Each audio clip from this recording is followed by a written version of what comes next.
ഇന്നലെ ഒരു vice chancellor ഒന്ന് ആളാവാൻ നോക്കി, പക്ഷേ വഷളാവുകയാണ് ഉണ്ടായത്. മറ്റാരെക്കുറിച്ചുമല്ല, കേരള സർവകലാശാല vice chancellor doctor Mohanan Kunnummal. ഇന്നലെ കഴക്കൂട്ടം നിയമസഭാ മണ്ഡലത്തിലെ മികച്ച വിജയം നേടിയ 10ാം ക്ലാസ് +2 വിദ്യാർത്ഥികളെ ആദരിക്കുന്ന ചടങ്ങാണ്. ആ ചടങ്ങിൽ വെച്ചാണ് മോഹൻ കുന്നുമ്മൽ വലിയ പ്രതികരണം പ്രതീക്ഷിച്ചുകൊണ്ട് കുട്ടികളോട് ചില കാര്യങ്ങൾ ചോദിച്ചത്. നിങ്ങൾ പാറ്റകളാണോ അതോ സിംഹങ്ങളാണോ എന്നായിരുന്നു അദ്ദേഹത്തിൻ്റെ ചോദ്യം. പാറ്റകളല്ല ഉറക്കെ എന്ന് അദ്ദേഹം ഉറക്കെ ചോദിച്ചെങ്കിലും ഒരു കുട്ടി ഒഴികെ ആരും മറുപടി പറഞ്ഞില്ല എന്നുള്ളതാണ്. അതായത് ഡൽഹിയിലെ കോക്രോച്ച് ജനതാ പാർട്ടിയുടെ സമരത്തെ ഒന്ന് കളിയാക്കാം, ഒന്ന് ഇകഴ്ത്താം എന്നൊക്കെ ഉദ്ദേശിച്ചായിരുന്നു അദ്ദേഹം ഈ ചോദ്യം കുട്ടികളോട് ചോദിച്ചത്. പക്ഷേ ആ സൈലൻസിന് വലിയ ഗൗരവമുണ്ടായിരുന്നു എന്നാണ് പിന്നീട് അദ്ദേഹത്തിന് തന്നെ ബോധ്യപ്പെട്ടത്. അവിടെ ഉദ്ഘാടന പ്രസംഗം നടത്തിയത് നമ്മുടെ ഗവർണറാണ്. അദ്ദേഹം മോഹൻ കുന്നുമ്മലിൻ്റെ ഈ പരാമർശത്തെ അല്പം വിമർശനാത്മകമായി സമീപിക്കുകയും ചെയ്തു. പ്രൊഫസർ, ഇദ്ദേഹം RSS വേദികളിൽ സ്ഥിര സാന്നിധ്യമാണ്. അവിടെയൊക്കെ അദ്ദേഹത്തിൻ്റെ പ്രസംഗം വിമർശനത്തിന് വിധേയമായിട്ടുണ്ട്. ഇന്ന് ഉന്നത വിദ്യാഭ്യാസ മന്ത്രി റോജി എം ജോൺ വരെ അദ്ദേഹത്തിനെതിരെ വിമർശനം ഉന്നയിക്കുകയും ചെയ്തു. ഇങ്ങനെ അദ്ദേഹം കുട്ടികളോട് ഇങ്ങനെ ചോദിക്കുന്നതും കുട്ടികളുടെ ആ സൈലൻസും എന്താണ് ശരിക്കും സൂചിപ്പിക്കുന്നത്? എനിക്ക് ഭയങ്കര ഇഷ്ടമായി. അത് നമ്മൾ വിചാരിക്കുന്ന പോലെയല്ല, കുട്ടികളിൽ നിന്ന് തന്നെയാണ് കിട്ടേണ്ടത്. ശരിക്കും നമ്മളൊക്കെ എത്ര പറഞ്ഞിട്ട് എന്താ കാര്യം? എന്തെങ്കിലും മാറ്റം ഉണ്ടായോ? ഇല്ല. എത്രയോ അദ്ദേഹത്തിൻ്റെ ഈ നിലപാടുകളെക്കുറിച്ച് നമ്മൾ ഔട്ട് ഓഫ് ഫോക്കസിൽ വിമർശിച്ചിട്ടുണ്ട്. എവിടെ വേണമെങ്കിലും വിമർശിക്കാം, സെമിനാറുകൾ നടത്താം, വിദ്യാർത്ഥി സംഘടനകൾ അദ്ദേഹത്തിനെതിരെ എന്ത് വേണമെങ്കിലും പ്രക്ഷോഭങ്ങൾ നടത്താം. പക്ഷേ ഇതുപോലൊരു കിട്ടൽ ഇനി കിട്ടാനില്ല. അത് ആ തലമുറയിൽ നിന്ന് തന്നെ ഏറ്റവും നമ്മൾ ബഡ്സ് എന്ന് പറയാവുന്നത് ബഡ്ഡിങ് ജനറേഷൻ, ആ പുതിയ കോളേജിലേക്കൊക്കെ എത്താൻ പോകുന്ന ഒരു ജനറേഷനിൽ നിന്നാണ് അത് കിട്ടിയിരിക്കുന്നത്.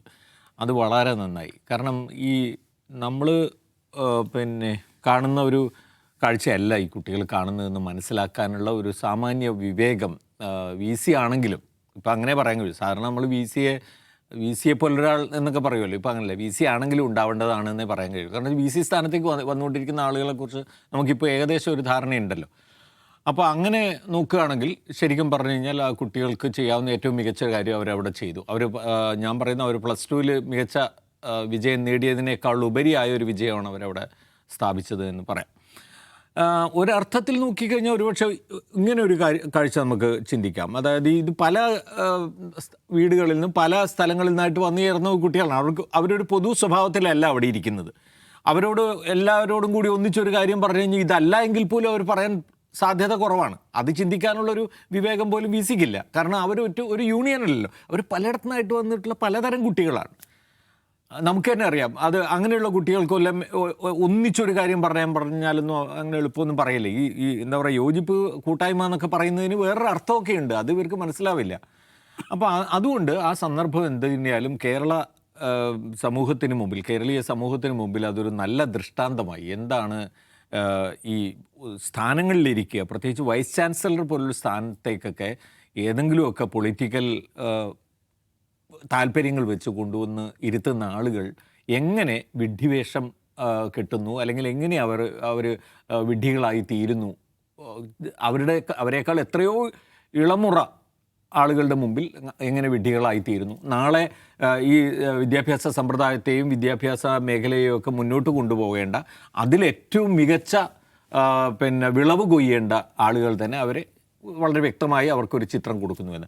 എന്നാൽ നോക്കൂ നൗഫൽ, ഇത് ആദ്യത്തേതല്ല. ഇപ്പോൾ ഈ തൊട്ട് മുമ്പത്തെ ഒരു പരിപാടിയിൽ ഇദ്ദേഹം കാണിച്ച വികൃതി വലിയ ചർച്ചയായല്ലോ. RSSൻ്റെ പരിപാടിയൊക്കെ കഴിഞ്ഞു വന്നിട്ട് അദ്ദേഹം പ്രസംഗിച്ച ഒരു സന്ദർഭത്തിൽ എന്താണ് പറഞ്ഞു, വന്ദേമാതരം പാടാത്തവർ അമ്മ ആരെന്ന് അറിയാത്തവരാണ് എന്ന്. എന്നിട്ട് അതിനുശേഷം ഞാൻ ഉദ്ദേശിച്ചത് ഭാരതമാതയാണ് എന്നൊക്കെ വിശദീകരിക്കാൻ ശ്രമിച്ചു. പക്ഷെ വളരെ ക്ലിയർ ആണല്ലോ, ഇതൊക്കെ വളരെ ക്ലിയറാണ്. അപ്പം അതുകൊണ്ട് മോഹനൻ കുന്നുമ്മൽ എന്ന് പറയുന്ന മനുഷ്യൻ ഒരു നമ്മളെ പ്രഗത്ഭരായ എത്രയോ ആളുകൾ ഇരുന്നിട്ടുള്ള ഒരു VC കസേരയിൽ ഇരുന്ന് ഇത്തരം കോമാളിത്തങ്ങൾ കാണിക്കുന്നത് അത് അദ്ദേഹം തന്നെ ചിന്തിക്കേണ്ടതാണ് എന്നാണ് എനിക്ക് തോന്നുന്നത്. നമുക്ക് ഇപ്പോൾ ഈ പറയുന്ന ഈ സംഘപരിവാർ പ്രത്യയശാസ്ത്രമാണ് ഇദ്ദേഹത്തെ ഭരിക്കുന്നത്, ഒരു സംശയവുമില്ല. അവരുടെ ആളായി നിന്നുകൊണ്ട് കേന്ദ്ര ഗവൺമെൻറ്റിൻ്റെ ഒരു പിണിയാളായി നിന്നുകൊണ്ട് ഈ പണിയൊക്കെ ചെയ്യുക. നാളെ ഒരുപക്ഷെ ഇതിൽ നിന്ന് മാറിക്കഴിയുമ്പോൾ ഇനി ഒരു ഗവർണർ സ്ഥാനം ഒരുപക്ഷെ കിട്ടുമായിരിക്കും. അതിന് വേണ്ടിയിട്ടുള്ള ആലോചന അതായിരിക്കും ഒരുപക്ഷെ ഈ മനുഷ്യനെ ഇതൊക്കെ ചെയ്യാൻ പ്രേരിപ്പിക്കുന്നുണ്ടാവുക. അതൊക്കെ അദ്ദേഹത്തിൻ്റെ കാര്യം. പക്ഷേ നമ്മളെ സംബന്ധിച്ചിടത്തോളം Kerala university is a prestigious institution for us, അല്ലേ?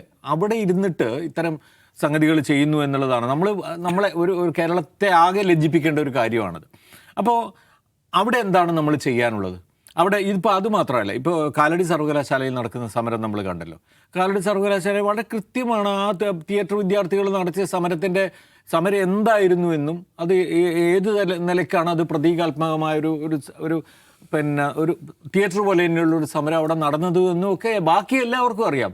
ഈ വി സിയും ഈ പറയുന്ന അധികാരികളുമാണ് അതിനെ ക്രിമിനൽ വൽക്കരിച്ച് അവരെ അന്വേഷിച്ച് വീടുകളിൽ പോവുക, റെയ്ഡ് നടത്തുക, പിടിക്കുക തുടങ്ങിയ പരിപാടികളിലേക്ക് പോകുന്നു. അപ്പോൾ ഇതൊക്കെ വളരെ വ്യക്തമാണ്, ആളുകൾക്ക് മുമ്പിൽ ഇത് വളരെ ക്ലിയർ കട്ടായിട്ട് മനസ്സിലാവുന്ന കാര്യമുള്ളൂ. ഇതെല്ലാം മുകളിൽ നിന്നുള്ള ചില നിർദ്ദേശങ്ങൾക്കനുസരിച്ച് വന്ന ആളുകളെയാണ്. അപ്പോൾ ഇവർ ഈ പരിസരത്തടുപ്പിക്കാൻ കഴിയാത്ത ആളുകളാണ്. യൂണിവേഴ്സിറ്റികളുടെ 4 അയലത്ത് അടുപ്പിക്കാൻ കഴിയാത്ത മനുഷ്യരാണ് ഈ പറയുന്ന മോഹൻ കുന്നുമലായാലും ഈ സിസ എന്ന് പറയുന്ന ഈ വൈസ് ചാൻസലർ ആയാലും ഇവരെല്ലാവരും.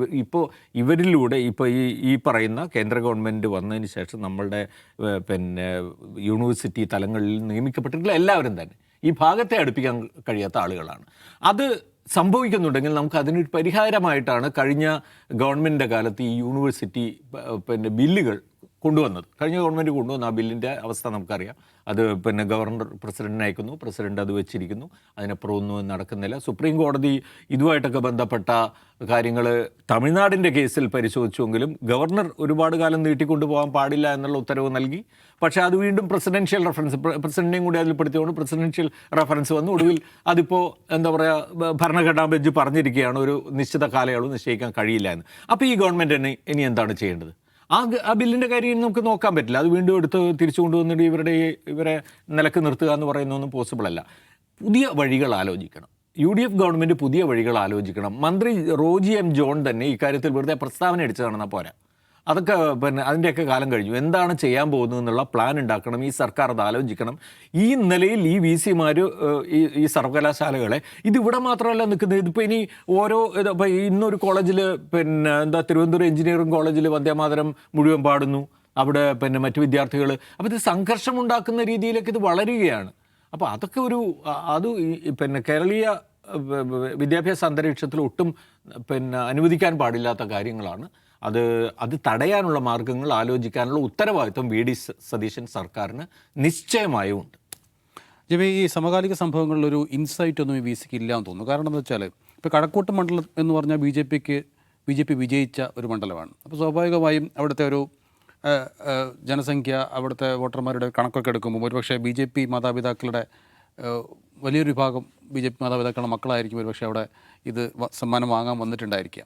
അപ്പോൾ അദ്ദേഹം കരുതുന്നുണ്ടാകും ഏകദേശം ഞങ്ങളുടെ ഒരു പരിധിയിൽ വരുന്ന ആളുകളാണെന്ന് കണ്ടിട്ടുണ്ടാകും. പക്ഷേ ഡൽഹിയിൽ ജന്തർ മന്ദറിൽ CJP സമരത്തിൽ വന്ന മിക്ക കുട്ടികളും BJP മാതാപിതാക്കളുടെ മക്കളാണെന്നൊക്കെയാണ് പറയുന്നത്. അതൊക്കെ ആണ് BJPക്ക് ആ സമരം അവസാനിപ്പിക്കാൻ വേണ്ടി അവസാനം വഴങ്ങേണ്ടി വന്നതും. അപ്പം കുട്ടികൾ എങ്ങനെ ചിന്തിക്കുന്നുവെന്ന് അറിയാനുള്ള ഒരു കഴിവ് പോലും വൈസ് ചാൻസലർ സമ്പാദിച്ചിട്ടില്ല. അറിയില്ല എന്തുകൊണ്ടാണ് സംഭവിച്ചതെന്ന് ചോദിച്ചാൽ ചിലപ്പോൾ പിള്ളേർക്ക് ഇതൊരു ഈ മുദ്ര വായിക്കണേ യെസ് അല്ലെങ്കിൽ നോ പറയാനാണെങ്കിൽ ഓക്കെ, ഞങ്ങളാരും പാറ്റകളല്ല, ഞങ്ങളെന്തോ സിംഹങ്ങളാണെന്നൊക്കെ പറയാമെന്ന് പറഞ്ഞാൽ ചില ക്രിഞ്ച് പരിപാടിയാണ്. പിള്ളേർ ചിലപ്പോൾ ചെയ്തു കൊള്ളണമെന്നില്ല. പ്രത്യേകിച്ച് പുതിയ കാലത്തെ പിള്ളേർ നടക്കില്ല. പഴയ കാലത്ത് വല്ലതും ആണെങ്കിൽ ചിലപ്പോൾ പറഞ്ഞാനായിരിക്കും. പക്ഷേ വിഷയം അതല്ല. മോഹൻ കുന്നുമ്മേൽ റിട്ടയർ ചെയ്യാൻ 3 മാസമേ ഉള്ളൂ. അതാണ് കോണ്ടെക്സ്റ്റ്. 3 മാസം കഴിഞ്ഞാൽ അടുത്ത പദവി തേടി പോകണം. അപ്പം RSSകാരുടെ പരിപാടിക്ക് ഏത് പരിപാടിക്കും മോഹൻ കുന്നുമ്മേൽ പോകും. അത് അദ്ദേഹം RSSൻ്റെ വളരെ അടുത്ത ആളായി നിൽക്കുന്നുണ്ട്. മാത്രമല്ല ഞാൻ നിങ്ങളെക്കാൾ വലിയ RSSകാരനാണ് എന്ന് തെളിയിക്കാനുള്ള ഒരു ബാധ്യതയായി അദ്ദേഹം മാറിയതുകൊണ്ടാണ് അദ്ദേഹം വന്ദേമാതരം പാടാത്തവർക്ക് അമ്മ ആരാണെന്നറിയില്ല, നമ്മളാരും പാറ്റകളല്ല സിംഹങ്ങളാണെന്ന് വിളിക്കണമെന്നൊക്കെ പറഞ്ഞ് മൈക്ക് കെട്ടി വേണം. നാളെ അദ്ദേഹം മൈക്ക് കെട്ടി ഒരു സൈക്കിളും ഒരു മൈക്കുമായി അദ്ദേഹം ഇറങ്ങാനുള്ള എല്ലാ സാധ്യതയുണ്ട്. കാരണം 3 മാസം കഴിഞ്ഞാൽ മോഹൻ കുന്നുമ്മേൽ ഒരു പദവി വേണം, ഒരു കസേര വേണം. അത്രയേ ഉള്ളൂ. നമ്മളിതിനെ വലിയ സംഭവമായിട്ടൊന്നും കാണണ്ട. അടുത്ത കസേരയ്ക്ക് വേണ്ടിയിട്ടുള്ള ഒരാളുടെ ഉഭയജീവിതത്തിന് വേണ്ടിയിട്ടുള്ള അയാളുടെ അന്വേഷണത്തിൻ്റെ ഭാഗമായി കണ്ടാൽ മതി. ഇതുപോലെയല്ലേ KS രാധാകൃഷ്ണൻ എന്ന് പറഞ്ഞിട്ട് ഇതിനു മുമ്പ് കോൺഗ്രസ്സുകാരുടെ കാലത്ത് വന്ന ഒരു വൈസ് ചാൻസലർ ഉണ്ടായിരുന്നു. പദവിയെല്ലാം കിട്ടി. അദ്ദേഹം PSC ചെയർമാൻ ആയിരുന്നു. അത് കഴിഞ്ഞ് കോൺഗ്രസ് അതാ പറഞ്ഞ BC ആയിരുന്നു.